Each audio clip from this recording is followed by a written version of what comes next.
Well, if this is the graph she gave us, there's two ways to do it. You could find 3 points on it, right? You could say, okay, what happens when x is negative 2?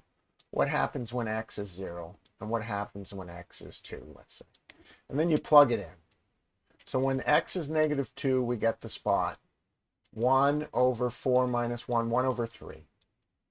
When x is 0, we get the spot 1 over minus 1, which is 0, comma, minus 1. And when we get the spot over here for 2, we get 2 comma 1 over 3 again. Then you could switch the spots and you could graph it. This particular one is incredibly, incredibly hard to figure out. So the only method to figure out is to use, and I never taught you this for this kind of graph, is to understand, well, you could find the factors of this and realize it's x plus 1 and x minus 1. Or we could try to do the inverse function. To do that, our first step is switching our x and our y's. Our next step is getting our y's to the top. So we'd have to multiply both sides by this. This is minus 1, by the way. We'd have to multiply both sides by this. It's going to disappear on the left. And it's going to go over here on the right in a bracket. It's going to disappear on the left. So we get that. Then we'd have to get rid of x here. Divide both sides by x, and we get that.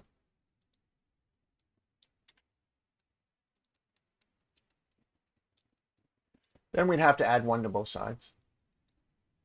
And we get that. Now, technically, this is not a proper format, so we'd have to get it over the same denominator by multiplying top and bottom by x. It becomes that.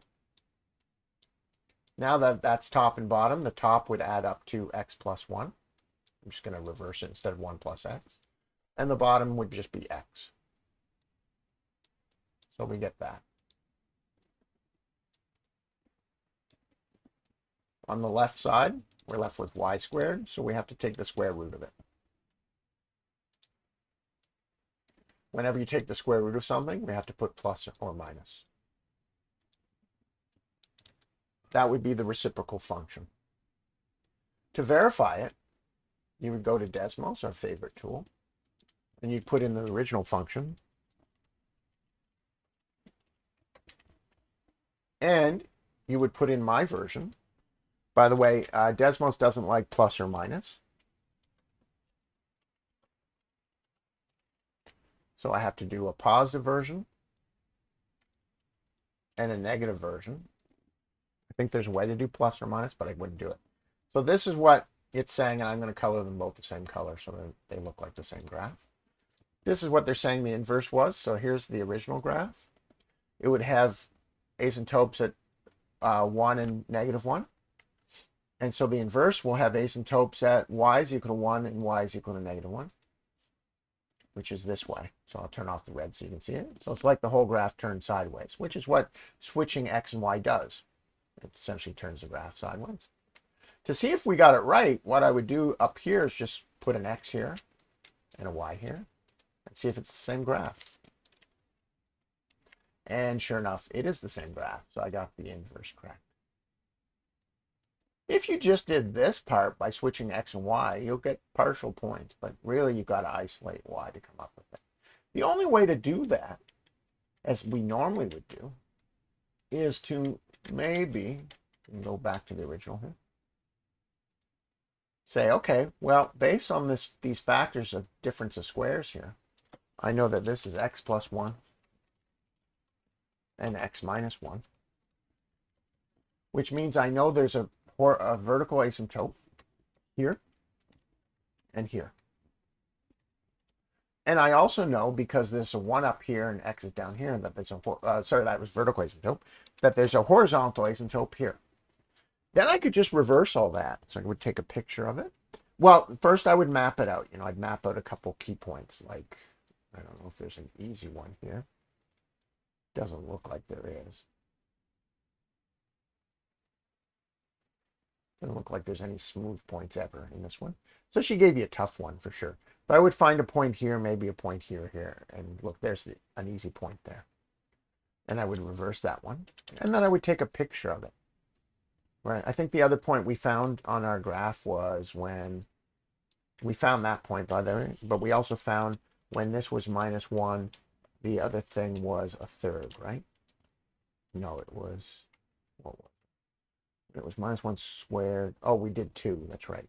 Because 1 doesn't work out. You can't do a 1. We did 2, and it was a third. Right, yeah, there we go. And then we also found this one. When it was +2, it was a third. That one. And finally, we found this one here. So you could take those 2 points and your knowledge of the graph without doing the inverse. Ooh, come on back, come on back. There we go. Why did you not do it? I don't know. Go back and try again.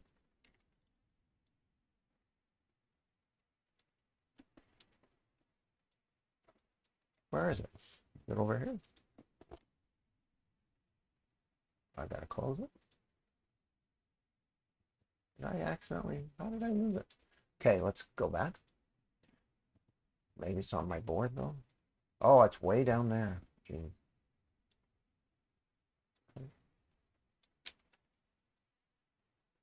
Okay, so we'll try that again. Don't worry, I'll be faster, don't worry. So we know that information, and then I would just take a picture of it. Okay, come over here. I know those key points that I'm interested in. And now I would just reverse it. Instead of x is equal to 1, I would say, well, I know it's y is equal to 1. Instead of x is equal to, now it's new horizontal plane 2. Instead of x is equal to -1, it's y is equal to -1. And I would also know there's another one here. Then I would take those 2 points I had. One of the points was this one here. Remember when x is 0, it's -1. So instead I'd put the point here, -1.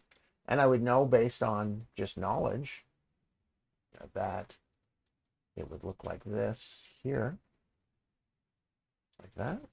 And then I would know the other point was 2 comma a third, so I would look for instead of a third comma 2, which is here. And the other one is here, -2 comma a third here. And my knowledge of asymptotes, I would know it has to hug both these new horizontal points. And there you go. That's the only way you could sort of draw it inverse. It would be impossible to come up with the equation easily without the method I showed in the first place, though.